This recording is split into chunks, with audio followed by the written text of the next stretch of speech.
Bien, nous sommes aujourd'hui le 16 octobre, c'est la journée de la mobilisation, d'une grande mobilisation des fédérations de personnes âgées et des acteurs du grand âge, sous la bannière Nos vieux méritent mieux.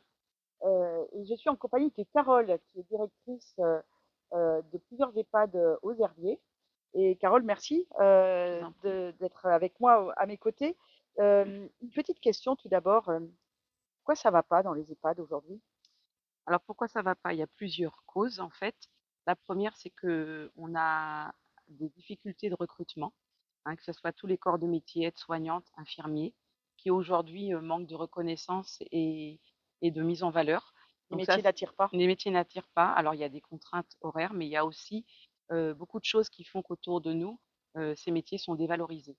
Et nous, notre travail aujourd'hui, au fond, ensemble, c'est de valoriser ces métiers et d'être sur une reconnaissance. Il y a également un autre aspect, c'est le financier, puisque les charges et les coûts augmentent.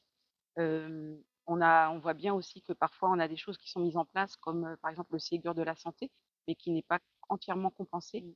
par l'État. Donc ça rajoute aussi des choses.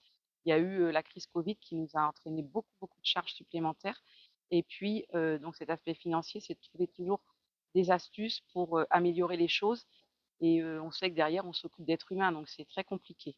Et la dernière chose, c'est qu'on a encore des lourdeurs administratives, pardon, puisque par exemple, la section soins indépendants sont divisées. Alors je sais qu'il y a des EHPAD qui sont en expérimentation pour pouvoir scinder et simplifier aussi enfin, la gestion. Donc j'espère que ça va avancer.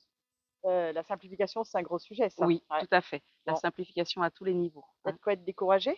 Non, non, Non. non, parce qu'on travaille tous ensemble, on se serre les coudes et en fait, l'objectif, c'est vraiment de trouver des astuces, des solutions. On met en place des projets, on répond à des appels à projets pour trouver d'autres financements, comme par exemple, autour de la médiation animale, des clowns thérapeutiques qui, pour moi, apportent, en plus, des professionnels qui travaillent, des bienfaits pour les habitants qu'on accompagne. Alors je vous parle d'habitants, puisqu'en fait, on est engagé dans la philosophie humanitude.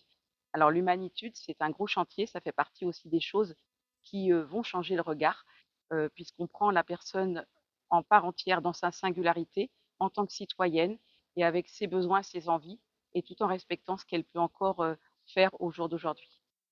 Si vous aviez 3 priorités à faire tout de suite pour que les choses changent? Oui. La première, ça serait donc, de travailler sur l'attractivité, de pouvoir, donner envie aux jeunes de venir, dans ces Mmh. métiers. Alors, on a beaucoup de stagiaires, on essaie aussi de leur donner envie pour qu'ils restent, pour qu'ils puissent, même quelle que soit leur filière au départ, pour découvrir le métier. Donc il y a un gros travail sur l'attractivité, il y a un gros travail sur la reconnaissance.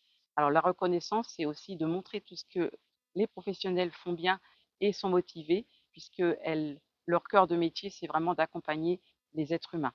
Et la troisième chose, c'est aussi de pouvoir, dans cette reconnaissance et même au-delà, avoir une reconnaissance financière à juste valeur de ce qu'elles font aujourd'hui pour vraiment construire ensemble quelque chose de bien. Dernière question, si vous aviez, parce que comme vous êtes motivé et que vous baissez pas les bras, si vous aviez, un message d'espoir à donner, et aux résidents et aux familles Oui.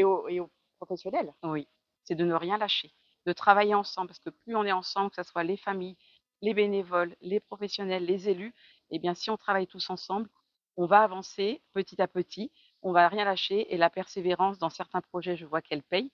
Donc pour moi, c'est essentiel et puis de trouver des petites choses, des petites astuces. Alors c'est vrai que je parle aussi des bénévoles, on a la chance d'avoir beaucoup de bénévoles qui viennent nous accompagner et qui, eux aussi voient ce côté du métier, ce que les professionnels font au quotidien. Donc c'est vraiment de ne rien lâcher, de se dire: «On peut travailler, on peut trouver des astuces ensemble» et de montrer nos besoins et de vraiment valoriser ces métiers. Carole, je vous ai, bien entendue, je vous ai bien comprise et vous pouvez compter sur ma détermination. Je le dis aussi bien sûr à tous les professionnels, bien sûr aux habitants, aux familles, aux bénévoles.